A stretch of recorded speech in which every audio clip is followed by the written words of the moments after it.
na nabababalin, welcome to Pampanga. Guys, para sa video na to, nandito tayo ngayon sa Candaba Pampanga and we were invited by YORU Cafe. So this is like a hidden cafe, no? But I've heard dami pupunta dito. So alamin natin kung ano yung pinupunta nila dito, ano yung mga sinaserve nila. Siyempre guys, papakita namin sa inyo kung ano yung mga pinatakim nila sa amin. At my back, ayan, so ginagawa na yung mga coffees natin. Samahan nyo ako. Let's go!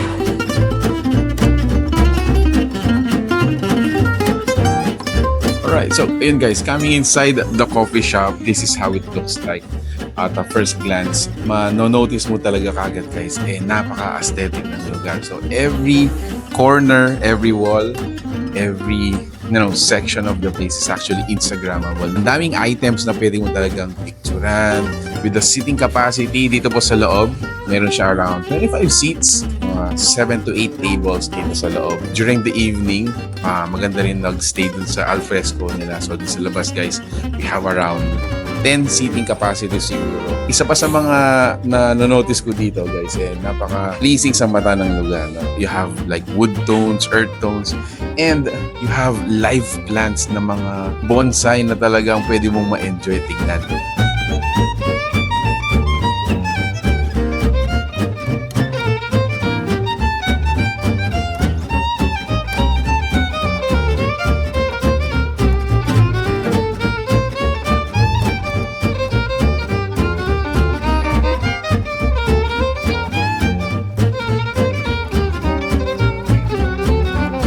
Just a trivia pala, so Euro is actually a Japanese word which means night. Ayan, available sila from 7 a.m. up until 11 p.m. Yes. Created po siya dito sa may poblasyon ng Candaba. Pinaka-landmark po natin, katabi niya yung, what's the name of the church? Oh, I forgot the parish church. Yung pinakamalaking church dito sa Candaba. Anyway, so we're gonna put it here. Ayan, ito po siya. So, this is our table. Signature. Yes. Signature po. So, meron tayong iced at saka hot. So, meron din siyang matcha. Matcha latte. Ito naman ang kanilang blueberry milk, passion fruit tea. Meron din silang caramel macchiato. Caramel macchiato blended. Here's the hot one. Tingnan niyo yung nila. Latte art. Latte art. Latte art. Very cute. And their peach tea. Peach tea. Sa atin namang mga desserts, meron tayong mga cheesecake. Ito yung kanilang biscoff. Meron din tayong waffle. Then on top, meron din tayong ice cream, biscoff biscuit. And then the classic blueberry cheesecake. Nasabi ko kanina dun sa introduction natin, meron din silang mga pasta dito. One of the two na sinurb din sa atin yung kanilang Charlie Chan. Yeah. Alright, so let's dig in. Begin. So now, I wanna try yung kanilang signature coffee. Okay. This one. Can you see? Wow. Sarap. Sarap. Wow. Masarap. Ang sarap ng choice of beans nila. Actually, not that really strong in yung parang roast. Pero I like it. It's bitter. Yes. Parang matapang talaga. Yeah. Coffee talaga. Coffee talaga siya. Sarap. So sabi sa atin, ito talaga yung dapat natin tikman dito. Yeah, their matcha. You're not gonna find it anywhere. Matcha latte. Yun yung disclaimer nila sa atin. Like matcha?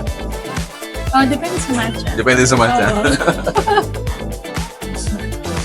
I like it. It's like parang balance yung milk and bitterness.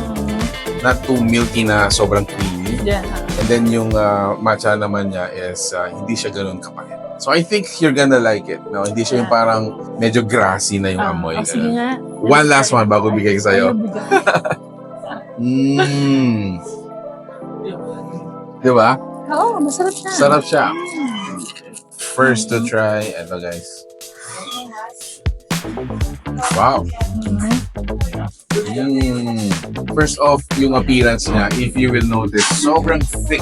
Oo, super. Nung cheesecake natin. Ano siyang, almost 2 inches. Oh. Ganon siya kalaki. Napaka-generous sabi nga nila.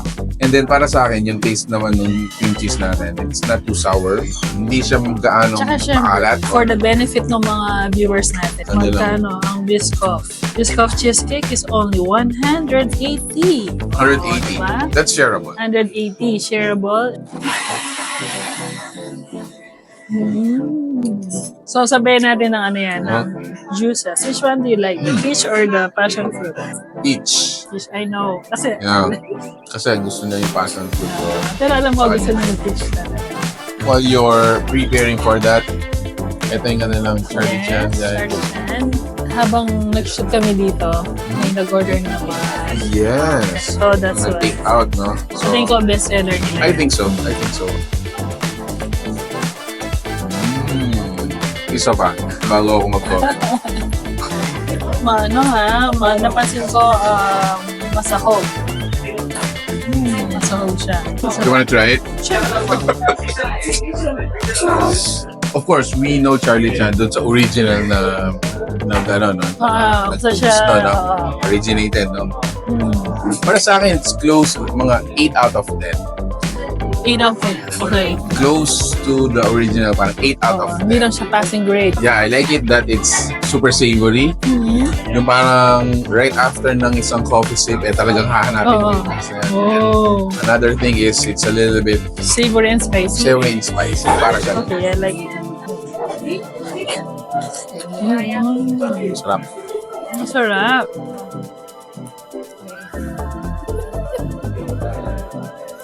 So, ayun guys, congratulations, Yoru. No? As Thank you, far Yoru. as mga from Santa Ana, they go dito sa poblasyon just to taste this one. And Speaking of Santa Ana, sorry to cut you. yeah. Speaking of Santa Ana, yeah.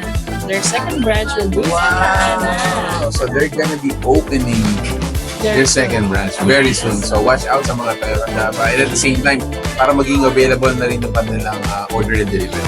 Yes, oo. So go check out their fan page. We're gonna be including in the description and the caption. So yeah, thank you so much, Yoru. Thank you, Yoru.